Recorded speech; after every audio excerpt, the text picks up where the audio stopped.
हरे कृष्णा। भगवत गीता की इस वीडियो में हम शुरू करेंगे 7वें अध्याय का 26वां श्लोक। भगवान कह रहे हैं, हे अर्जुन, श्री भगवान होने के नाते मैं जो कुछ भूतकाल में घटित हो चुका है, जो वर्तमान में घटित हो रहा है और आगे होने वाला है, सब कुछ जानता हूं। ऑब्वियसली वे परम भगवान हैं, उनको तो सब कुछ पता ही है ना। एक सिंपल जो प्रिंसिपल होते हैं, उनको भी पिछले सालों में स्कूल में क्या हुआ सब पता होता है, अभी स्कूल में क्या चल रहा है वो भी पता है। फिर आप तो अपनी पढ़ाई करके निकल जाते हो, उनको आगे का भी पता होता है। एक तरह से उनका जीवन होता है, मतलब कुछ हद तक तो जैसे एक स्कूल का प्रिंसिपल है, वो स्टेबल है नहीं, उसको पता है अगला पिछला मोरलेस, उसको आगे का भी आइडिया है कि किस तरह से चलने वाली हैं चीज़ें। और ये तो परम भगवान है, नेचुरली उनको पास्ट प्रेजेंट फ्यूचर सब कुछ पता है, किसके दिल में क्या, किसके मन में क्या। भगवान तो फिर सब कुछ ही जानते हैं, तो भगवान को तो पता ही है। इसीलिए आगे चल के भगवान बोलेंगे अर्जुन को कि ये तुम तो सिर्फ निमित्त मात्र हो, इन सब की मौत आई हुई है, मैंने इन सबको पहले ही मार रखा है, फालतू की टेंशन आप ना लें।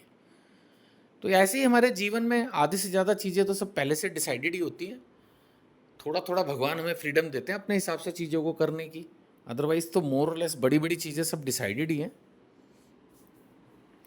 भगवान कह रहे हैं, मैं समस्त जीवों को भी जानता हूं, लेकिन मुझे कोई नहीं जानता। ऐसा नहीं कि भगवान को कोई नहीं जानता, भगवान को उनके भक्त अच्छे से पहचान लेते हैं।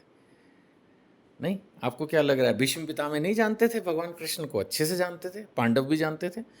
तो जो भगवान का भक्त है वो भगवान को जानता है। भगवान एक सरसरी वे में बोल रहे हैं कि मुझे पास्ट प्रेजेंट फ्यूचर सब कुछ पता है, मैं सबको जानता हूँ, मुझे कोई नहीं जानता। एक जनरल वे में भगवान ने ये कहा, यानी कि जब तक भक्ति भाव ना होगा भगवान को ना समझ पाएंगे। 27वां श्लोक भगवान कह रहे हैं, हे भरतवंशी, हे शत्रु विजेता, समस्त जीव जन्म लेकर इच्छा और घृणा से उत्पन्न द्वंद्वों से मोहग्रस्त होकर मोह को प्राप्त होते हैं। मोह कैसी स्थिति है? मोह एक ऐसी स्थिति है जिसमें हम कुछ समझ ही नहीं पाते, मोहित हुए रहते हैं, यानी कि सही गलत का भेद ही नहीं कर पाते। और ये आता कहाँ से? इस तरह का मोह, ये मोहित हो जाना होता कैसे? भगवान कह रहे इच्छा और घृणा, ये दो चीज़ें हमें तंग करती हैं। एक तो इच्छाएं, जब हमारी इच्छा होती है तो हमें जो चाहिए वो चाहिए। नहीं, राग, इच्छा से राग उत्पन्न होता है। राग का मतलब चाहे मैं इस चीज़ के लिए काबिल हूँ या नहीं, मुझे चाहिए या मेरे को चाहिए। यानी कि जैसे धृतराष्ट्र में राग था कि उसके बच्चे राजा बनने लायक हैं या नहीं, उससे कोई मतलब नहीं है, मुझे बनना है राजा, मेरे बच्चों को बनना है राजा। That is the point, that is the point. ये है राग। तो इच्छा से ये चीज़ें उत्पन्न होती हैं। घृणा, दूसरे से ईर्ष्या, ये भी धृतराष्ट्र में थी। पांडव काबिल थे तो उनसे ईर्ष्या, है ना। द्वेष, ये द्वेष क्या है कि दूसरा बंदा एलिजिबल है, दूसरा बंदा काबिल है, लेकिन तब भी हम चाहते हैं कि उसको वो चीज़ जिसके वो काबिल है तब भी ना मिले। तो भगवान कह रहे हैं ये जो इच्छाएं हैं, ये जो दूसरों के सुख या दूसरों से जो हमारी घृणा है, ये द्वंद्व पैदा करती है। द्वंद्व क्या है? सुख दुख, लाभ हानि, जय पराजय, मान अपमान, ये द्वंद्व है। और ये द्वंद्व बंदे को मोहित करे रखते हैं, मोहग्रस्त कर रखते हैं। उसको समझने ही नहीं देते कि क्या सही है और क्या गलत है, और बस वो अंधाधुंध अपना जीवन जीता रहता है, जीता रहता है, जीता रहता है, चलता रहता है, कुछ नहीं पता उसको क्या सही क्या गलत। इसीलिए भगवत गीता सजेस्ट करती है, भगवान ने भगवत गीता में कहा भी है, 4 अध्याय 16वां श्लोक, कि तुम्हें नहीं समझ में आएगा what is right what is wrong, तुम मेरे पास आओ, मैं तुम्हें बताता हूँ। That is very important.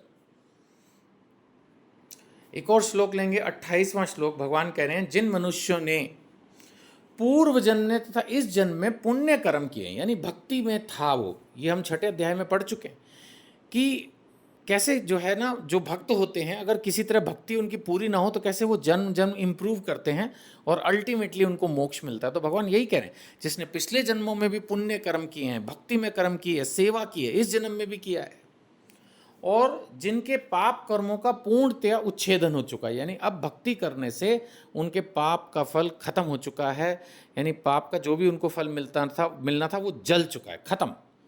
अब वो पूरी तरह से एक तरह से शुद्ध भक्त बन चुके हैं, वे मोह के द्वंद्वों से मुक्त हो जाते हैं। अभी हम जो बात कर रहे थे 2 मिनट पहले कि जो मोहित होकर जो द्वंद्व होता है, हर वक्त सुखी दुखी की फीलिंग, हर वक्त मान अपमान की फीलिंग, है ना, हर वक्त जय पराजय की फीलिंग, हर वक्त लाभ हानि की फीलिंग, ये सबसे वो मुक्त हो जाते हैं, संतुष्ट रहते हैं, स्थित प्रज्ञ। दूसरा अध्याय में हम डिस्कस कर चुके हैं, स्थित प्रज्ञ।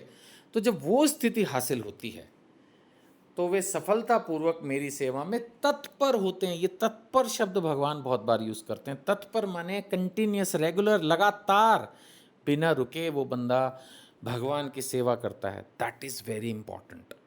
तो हमें भी भगवान की सेवा में तत्पर रहना है, हमें भी भगवान की भक्ति और उससे रिलेटेड कार्यक्रमों में जुड़ना है, भगवत गीता का प्रचार करना है, भगवत गीता को समझना है, जीवन में फॉलो करने की कोशिश करनी है। आइए मिलके खुद भी भगवत गीता पढ़ें, दूसरों को भी प्रेरित करें। किसी तरह की मदद करना चाहते हैं, जुड़ना चाहते हैं तो वीडियो पर नंबर दिया है, संपर्क कीजिए व्हाट्सएप से। हरे कृष्णा।